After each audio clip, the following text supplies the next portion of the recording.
आईसारखी ज्यावेळी 28 तारखेला मी झोपे दादाची 9 वाजता होती. मी झोपलो, मी उठलो, आईने उठवले.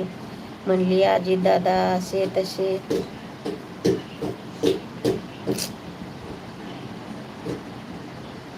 खरंच वाटत नव्हतं माहितीये का माणसाला 2 तास तरी.